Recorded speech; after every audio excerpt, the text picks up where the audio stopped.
Belə bir suallara baxaq. Sabit gərginlik mənbəyinə qoşulmuş dövrədəki naqillərin güclərini müqayisə edin deyir. Deməli, biz gücləri müqayisə eləmək istəsək, P bərabərdir I kvadratı R düsturuna əsasən baxa bilərik. Deməli, baxırıq ki, Y və Z bir-birinə paralel qoşulub. Deməli, əgər bunun müqaviməti,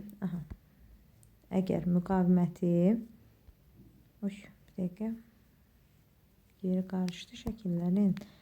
Əgər bunun müqaviməti R, paralel qoşulan digər rezistorun müqaviməti 2R-dirsə, bunların gərginlikləri bərabər olduğundan, paralel qoşulduğundan gərginliklər bərabərdir.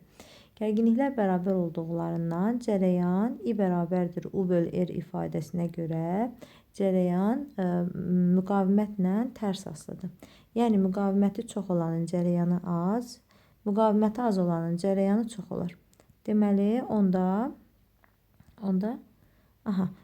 buna 2I cərəyan gedər, buna I cərəyanı gedər.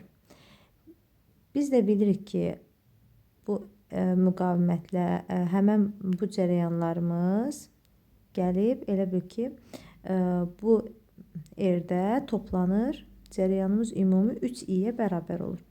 Gücləri müqayisə eləmək istəsək, P bərabərdir I kvadratı R düsturuna əsasən müəyyən eləyərik. Px bərabərdir IX kvadratı vuraq Rx, o da bərabərdir. Deməli, x-in cərəyanı 3i, 3i-nin kvadratı 9i kvadratı, r-in müqaviməti r-ə bərabərdir. İndi y üçün yazsaq, y üçün baxırıq ki, cərəyanımız 2i, onda kvadratı 4i kvadratı, r-imiz də r-ə bərabərdir. Z üçün yazsaq, cərəyanımız i, i-nin kvadratı vuraq, r-imiz də 2r-ə bərabərdir. Buradan da alırıq ki, 2i kvadratı r. Müqayisə eləsək görərik ki, biri 9i kvadratı r, biri 4i kvadratı r, digəri 2i kvadratı r. Buradan da görürük ki, px böyükdür py-dən, o da böyükdür pz-dən. Cavab Y bəndi.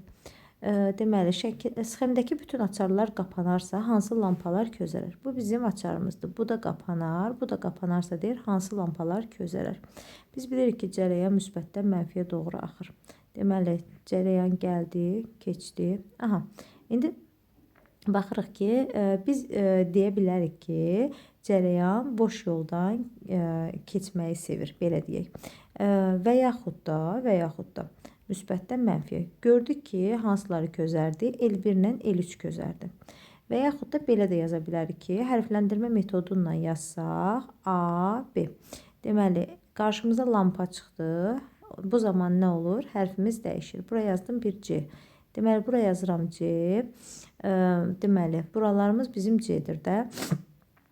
Baxıram ki, burada heç bir lampa yoxdur. Yəni, eyni hərfimi davam elətdirirəm C. Deməli, baxıram ki, bu L2 lampası eyni hərf arasında qaldığından sıradan çıxır.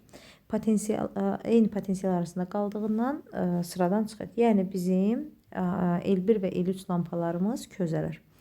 5-ci sualımıza baxaq. Şəkildə elektrik dövrəsində lampalardan neçəsi yanmır deyir. Deməli, indi bu sualımıza baxaq. Deməli, yenə uclarımızı hərfləndirmə metodundan edəsək, A, B. Deməli, üçlü birləşmələrimizə eyni hərfi yazaq. Qarşımıza boş lampa çıxana qədər boş naqillərin üzərindən eyni hərflərimizi yazaq. Düzdür, ikili birləşməyə hərf yazılmır, amma rahatlıq naminə yazaq. Yazdıq. Bura indi A yazdıq. Bura B yazdıq. Qarşımızda lampa çıxdığından bu hissələr bu lampa ilə, baxın bu lampa deyək də, bu lampa, baxırıq ki, B ilə B-nin arasında qalıb. Eyni potensiallar arasında qaldığından bunlar yanmaz. Sonra baxıram ki, buradakı lampam fərqli hərflər arasındadır. A və B. Deməli, bu lampam yanacaq. Buradakı lampama baxıram ki, A ilə B-nin arasında qalıb. Bu lampam da yanacaq. Buradakı lampama baxıram ki, B və B arasında qalıb. Deməli, bu lampam da yanmayacaq. Deməli, neçə lampam yanmaz? Gördüyümüz kimi 3 lampa yanmaz.